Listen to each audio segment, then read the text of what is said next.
الشيطان الرجيم بسم الله الرحمن الرحيم اقرأ باسم ربك الذي خلق خلق الإنسان من علق صدق الله العظيم. رب العالمین لفضل لإحسان او لکرم چې زمونږ او ستاسو په دې دومره مصروفیت دور کې مدرسې او د ادارې او د قرآن د مرکز او د قرآن د ځای ته راوستي یو. دې باندې الله رب العالمین لوی شکر ادا کوي.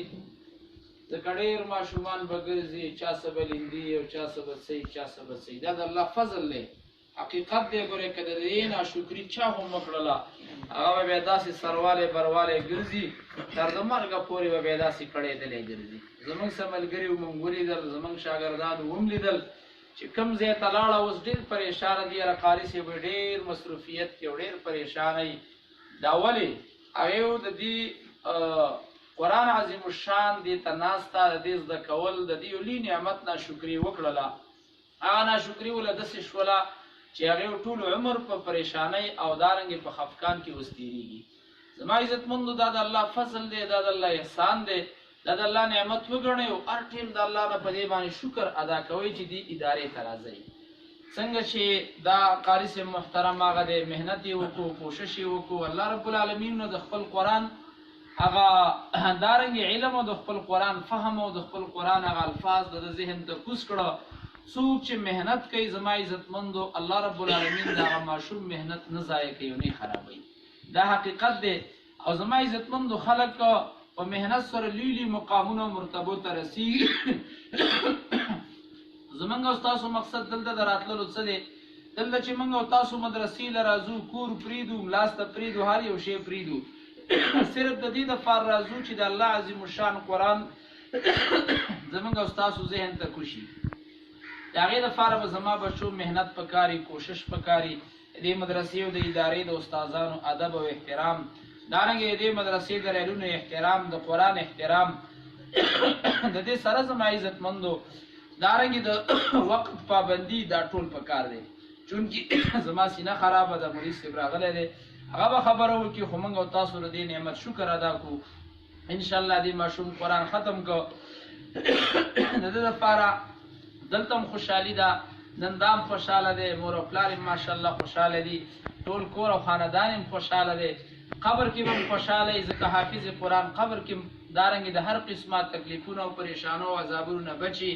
او دارنګې حشر کې او په آخرت کې به هم قاري په خپله باندې خوشحاله وي او د جنت په درجو باندې به ورخیږي.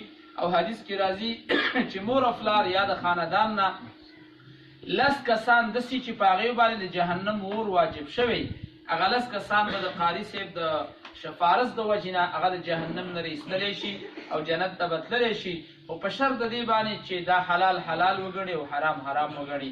موږ به د ده دپاره هم دعا کوو، تاسو ټولو دپاره چې الله رب العالمین پې ظلم عمل ورکړي، موږ هم پې الله عمل راکړي.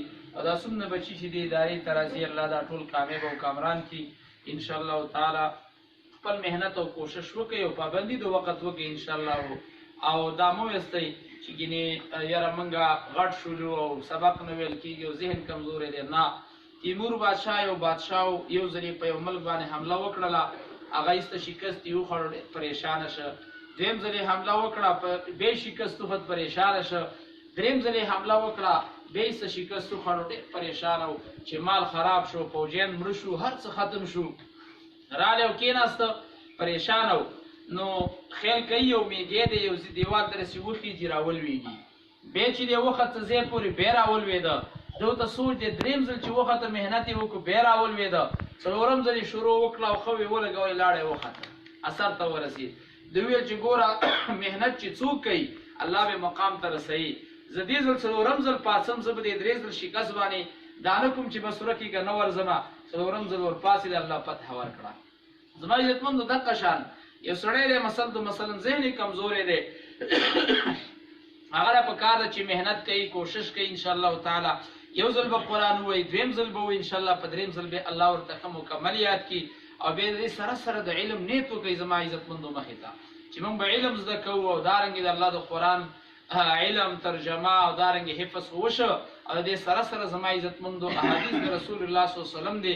او بیا دا نیت د اوس نه وکړئ زما عزتمندو چې دا به امت ته رسوو انشاءالله. که په دې نیت باندې د اوس نه د علم نیت وکړو او دارنګې د دې سره سره چې کوم دی هغه موږ د امت ته د رسولو نیت وکړو انشاءالله الله به زموږ مخې ته اسانه راولي الله به زموږ ټول رکاوټونه ختم کړي واخر دعوانا